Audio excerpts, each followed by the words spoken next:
कभी भी लाइट आएगी तो अपना 10 मिनट कंप्लीट करके सब मशीन बंद। बात दोनों समझ में आने नहीं आती। तो जो गियर सिस्टम वाला टाइमर है, जो मोटर सिस्टम वाला टाइमर है, दोनों में अंतर यही है कि जो गियर सिस्टम वाला टाइमर है वो लाइट रहने पे भी काम करेगा, लाइट नहीं रहेगी तब वो काम करेगा। और जो मोटर सिस्टम वाला टाइमर है वो लाइट रहेगी तो काम करेगा, लाइट नहीं रहेगी तो काम नहीं करेगा। अब दोनों में फायदा समझ लीजिए क्या है। फायदा दोनों में किसमें आपको फायदा ज्यादा नजर आ रहा है?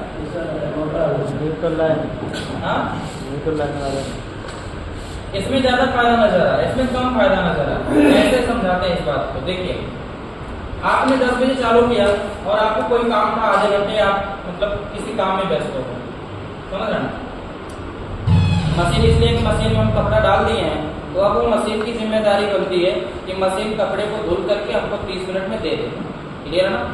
लेकिन अगर बीच में लाइट कट गई, समझ रहे हैं, बीच में लाइट 2 मिनट के लिए कट गई, फिर लाइट आई, फिर उसकी जिम्मेदारी, फिर आपको समझना पड़ेगा, सोचना पड़ेगा कि टाइमर हमको चालू करना है कि नहीं चालू करना। ठीक है, बात को ध्यान से समझिएगा। जैसे आपने इसमें कपड़ा डाला है और आपने इसमें भी कपड़ा डाला है, जब आप इसमें कपड़ा डाल करके एकदम आश्वस्त हो जाते हैं कि हमारा कपड़ा मशीन में धुल ही जाएगा, तो 5 मिनट बाद अगर लाइट कट गई है और फिर 1 घंटे बाद आ रही है लाइट, तो क्या कपड़ा धुल जाएगा? नहीं धुल पाएगा। बात समझ में आ रही ना? नहीं धुल पाएगा। दोबारा जब लाइट आएगी थी, बंद हो चुका होगा, जा करके आपको टाइमर घुमाना पड़ेगा, तब जाके आपका कपड़ा धुला पाएगा। ये बात समझ में आ रही है? और जिसमें मोटर लगा हुआ है, 5 मिनट बाद अगर लाइट कट जाती है तो 5 मिनट तो धुला ही होगा। जब उसके बाद फिर 5 मिनट बाद दोबारा लाइट आती है तो आपको टाइमर घुमाने जाना नहीं पड़ेगा। बात समझ में आ रही ना? टाइमर नहीं घुमाने जाना पड़ेगा, ये उसी पे चलते रहेगा। क्लियर है ना? और जब उसी पे चलते रहेगा तो ये पूरा मतलब कपड़े को जितना मिनट के लिए आपने सेट किया है उतना मिनट के लिए जब तक घुमा नहीं देगा तब तक ये सांस लेने वाला नहीं। क्लियर है ना? हो सकता है कि आज लाइट कट गई, कल आएगी, ऐसा भी हो सकता है, तो कल भी आएगी। तो और मोटर वाला टाइमर अगर आपके मशीन में है तो आप बिल्कुल आश्वस्त हो जाइए, जितना मिनट आपने सेट किया है कपड़ा धोने के लिए उतना मिनट तक वो कंप्लीट करके ही बंद होगा, चाहे लाइट रहे चाहे मत रहे। बात समझ रही ना? लाइट आएगी तभी कंप्लीट करेगा, लाइट नहीं रहेगी कंप्लीट नहीं करेगा। क्लियर है? और ये वाला अगर 1 मिनट बाद लाइट कट गई कि बंद हो जाएगा, बंद हो जाएगा तो क्या करना पड़ेगा? जाकर तो चालू करना पड़ेगा। ठीक है? अब लाइट कब कटी आपको पता भी नहीं रहेगा, 5 मिनट चला होगा कि 10 मिनट चला होगा, ये भी आपको पता नहीं रहा होगा। ठीक है ना? तो ये वाला टाइमर सबसे बेटर है, क्योंकि इसमें क्या फीचर्स हैं? यही फीचर्स है, लाइट कट जाएगी तो रुक जाएगा, लाइट आएगी तो फिर से वहीं से चलना स्टार्ट कर देगा। ठीक है? चेंजिंग करने का इसमें भी फीचर है, 3 सेकंड 5 सेकंड 7 सेकंड चेंजिंग करने का इसमें भी फीचर है। इसमें नहीं है और इसमें नहीं है। बात समझ में आ रही है ना? ये मशीन जैसे मतलब जिस टाइमर को जैसे भी कंपनी ने बनाया वैसे ही सप्लाई में देगा और इसमें आप चेंज कर सकते हैं, तो फीचर बढ़ते हुए चले जाओ। ठीक है? अभी जरा 5 वायर डबल नॉब के जैसा ही है, बस जो बजर के लिए आप तार ऊपर लेके जाते थे, क्योंकि बजर इसी के आसपास में लगा रहा है, तो मेन लीड आपके नीचे रहती है, यहाँ से न्यूट्रल का तार बजर के लिए लेके जाना पड़ेगा ना। बाकी के टाइमर में लेके जाना पड़ेगा, लेकिन इस टाइमर में नहीं लेके जाना पड़ेगा। इस टाइमर में इसी तार के साथ एक तार साथ रहता है, तो इसी तार को बजर में जोड़ दिया है। बस ये एक फीचर है, बस और कुछ नहीं। बाकी इसी टाइमर के साथ ये भी काम होगा। यानी कि 5 वायर डबल नॉब और 6 वायर डबल नॉब समझ लीजिए एक ही प्रकार का टाइमर। अब नेक्स्ट आगे चलते हैं इस टाइमर के पास। इस टाइमर में क्या एक्स्ट्रा फीचर है? इस टाइमर में बजर के लिए तार तो दिया ही दिया है। अब यहाँ पे देखिएगा, ऐसे तार अन्य टाइमरों में नहीं निकले हुए, देख रहे हैं ना? तो ये जो तीनों टाइमर है, 6 wire double knob, 6 wire single knob, 7 wire single knob और 8 वायर के जो सिंगल नॉब के टाइमर हैं, इनके साथ अलग से सेलेक्टर लगाना पड़ेगा।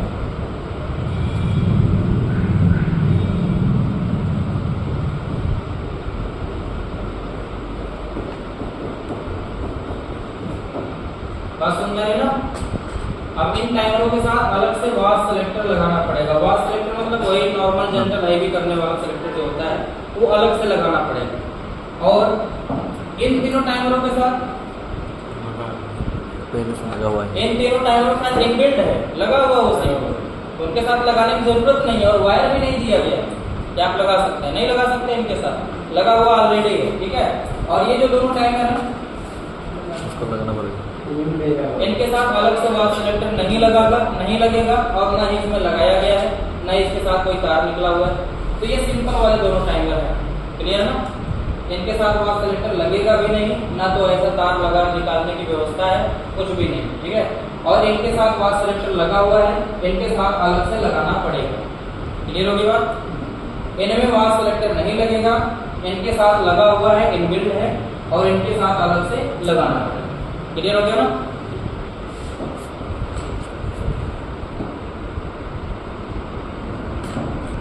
देखिए, जैसे हमको अगर खाली वास या मोटर चलाना है तो हम वायरिंग कैसे करें? ये 3 तार वाला जो वास टाइमर है, इसके साथ अगर वायरिंग करना है, ये हमारा है वास मोटर, इसका 3 तार निकला रहेगा, कॉमन रनिंग स्टार्टिंग। ठीक है, तो जो हमारा कैपेसिटर का तार लगेगा कहाँ लगेगा? मोटर की रनिंग और स्टार्टिंग में लगेगा। न्यूट्रल की सप्लाई हम मोटर में कहीं से भी दे देंगे कॉमन वाले तार पे। रनिंग स्टार्टिंग में हमने कैपेसिटर जोड़ दिया, अब सप्लाई कैसे देना? फेज की सप्लाई यहाँ पे दी जाएगी, और रनिंग स्टार्टिंग वाले तार को कहाँ जोड़ दिया जाएगा? मोटर के, मोटर के जो दोनों तार है रनिंग स्टार्टिंग के, कोई भी किसी पे भी जोड़ सकते हैं। इसमें आपको पहचानना भी नहीं कि कौन सा रनिंग है कौन सा स्टार्टिंग, क्योंकि इसको दोनों दिशाओं में घुमाना ना, तो पहचानना भी नहीं कौन सा रनिंग है कौन सा स्टार्टिंग। इसकी वायरिंग खत्म, यही वायरिंग है। बात समझ में ना? 4 वायर डबल नोब के साथ अगर करना है, बजर के लिए एक तार निकाला गया, तो बजर को जोड़ देंगे बस। ये बजर है मान लीजिए, तो फेज की सप्लाई ये आ ही रही है, न्यूट्रल की सप्लाई कहीं से ले जाके बजर को दे देंगे, काम खत्म। ये वायरिंग इसकी। ठीक है, इसके साथ भी वही हालात है, सेम टू सेम वायरिंग, जैसे इसकी करेंगे वैसे इसकी करेंगे। ठीक है, उसके बाद ये 5 वायर डबल नोब का वायरिंग कैसे होगा? टाइमर में न्यूट्रल देना है, न्यूट्रल यहाँ दे दीजिए, हो गया। इसकी भी वायरिंग खत्म, ये इसकी वायरिंग, सिंपल पूरा वायरिंग। ठीक है, न्यूट्रल इसको भी देना पड़ेगा, तो अलग से न्यूट्रल दे दिया जाएगा। और ये जो बजर के लिए दोनों तार निकले हुए हैं, हाई फेज भेजेगा या न्यूट्रल भेजेगा, तो बजर के लिए कहीं से अलग से लेके जाना नहीं है, यहीं से जोड़ दिया जाएगा, हो गई वायरिंग। ठीक है, अब बच गया क्या? बजर को यहाँ से फेज मिल जाएगा, न्यूट्रल कहीं से भी दे देंगे। अब बच गया क्या? सिलेक्टर इन और आउट वाला था। सिलेक्टर होता क्या है? सिलेक्टर एक प्रकार का 2 वे स्विच समझिए। क्या समझना है? 2 वे स्विच समझिए।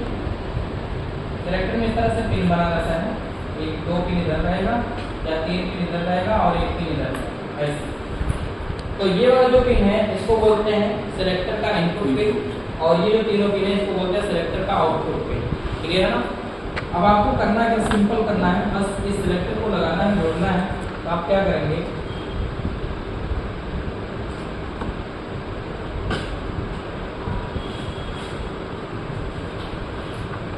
ये सिलेक्टर है ना, ये वाला तार लाके यहाँ जोड़ देना है सिंगल वाले पिन में, और जो यहाँ वाले पिन आउट वाले, इसको तीनों में से किसी में भी जोड़ दीजिए।